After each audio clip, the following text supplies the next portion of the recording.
What's up, everybody, and welcome to a new episode of Tesla Canadian Dad. Today I'm really excited to talk about the difference between my Stand Range Plus 2019 and my new performance model. It's been almost a year now since the car accident.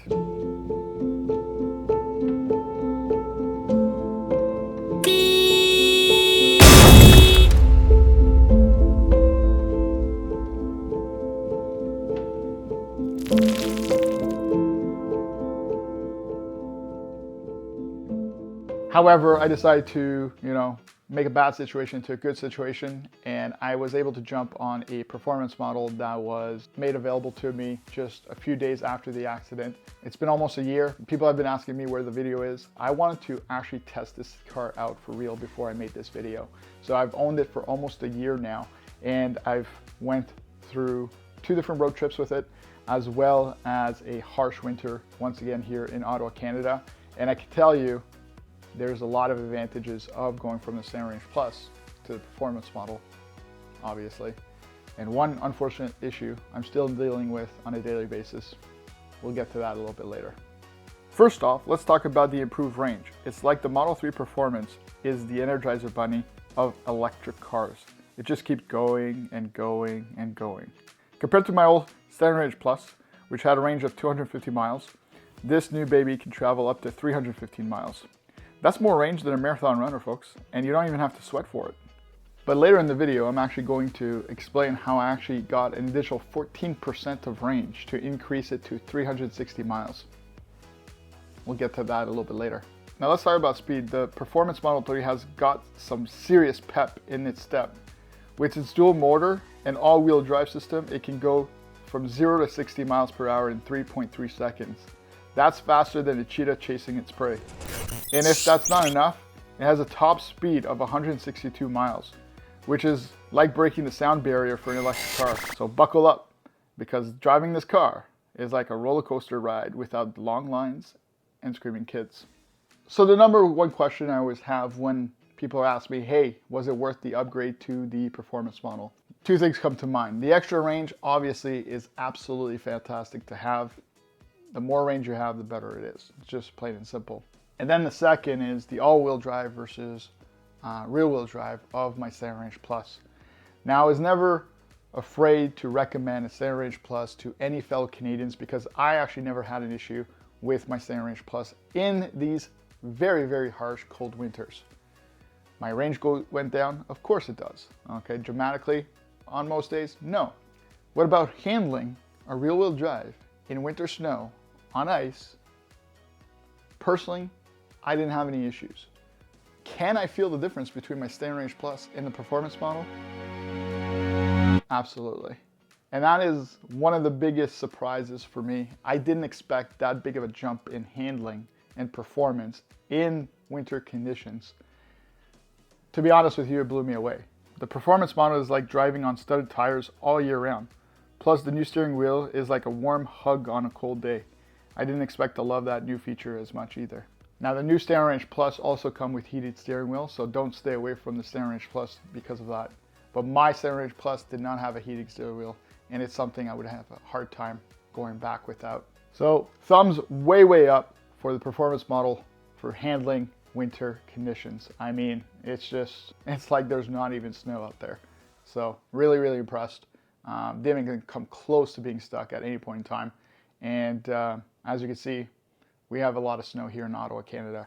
Now, obviously, one of the things that you have to consider is budget, right? Can you afford that additional $30,000? It's a big jump in price. So it's not for everybody. If you can pay for more range, more performance, then go for it.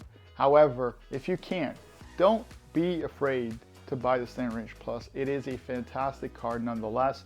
And right now, there's a lot of rebates no matter where you are in the world for the Stand Range Plus, which don't all qualify for the performance model. So there is a significant amount of savings to be had for the Stand Range Plus. If you can afford the performance or long range, if it ever comes back on the Tesla website for pre-order, go for it. Spend that extra money, you won't regret it.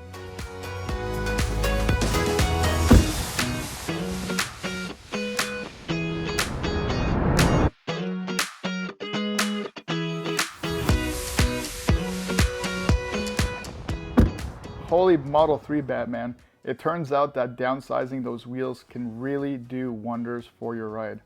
That's right, I went from the 20-inch that came with the car to the 18 inches because I didn't love the feel of the road. I didn't need to feel all the cracks in the road. I didn't need to feel all the little bumps in the road. It's not for me. It might be for you, and that's okay, but it's not for me. So I downgraded from the 20-inch to the 18-inch, and one of the big advantage that I didn't expect that big of a jump is range. You'll be seeing an increase in range of about 14.4%. That's like adding an extra day of driving to your week. Obviously, paying less is always nice, and 18-inch wheels cost less. Now I ended up actually keeping the same style. I actually love the style of the Tesla Model 3 Performance 20-inch wheels, but I just shrunk it to 18. Now be careful, not every 18 rim fit on the Performance models because of the bigger calipers. Keep that in mind. Upgrading to the Performance model has been an incredible experience. It's like unlocking a whole new level of driving pleasure. While the Model 3 Standard Range Plus is a fantastic car in its own right, the Performance model takes things to a whole new level. The increase in range, the faster acceleration, the better handling are all a few of the perks coming to your upgrade. Now, one of the downside of this upgrade is not the actual Performance model, but the actual physical car I got. I think I got a bit of a melon when it comes to the finish of the doors for my car. Since day one, I've had wind noise coming through my passenger side window. I've had wind noise coming through my driver's side window. I think I'm at 6 different service calls at this point, which is kind of disappointing. Now, it seems they finally fixed the passenger side. I just got back from a road trip to New Jersey and back, and that's about an 8-hour drive with no issues on the passenger side. The driver's side, however, still some wind noise, which is just a little bit disappointing, honestly, because every time I drive, instead of enjoying the car, it's like nails on a chalkboard. It's just like... So am I regretting buying the car because of this issue? No, it's still a fantastic car, and I love it.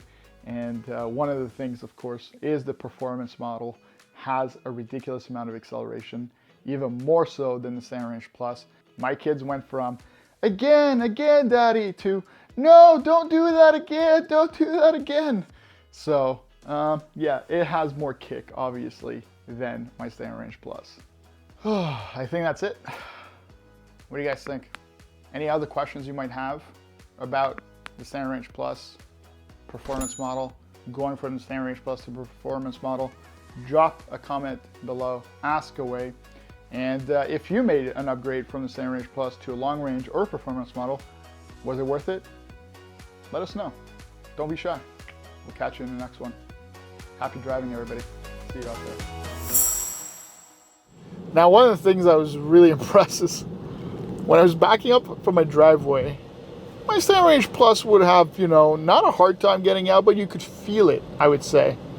I guess that's the big difference. The Standard Range Plus, you could feel there was snow.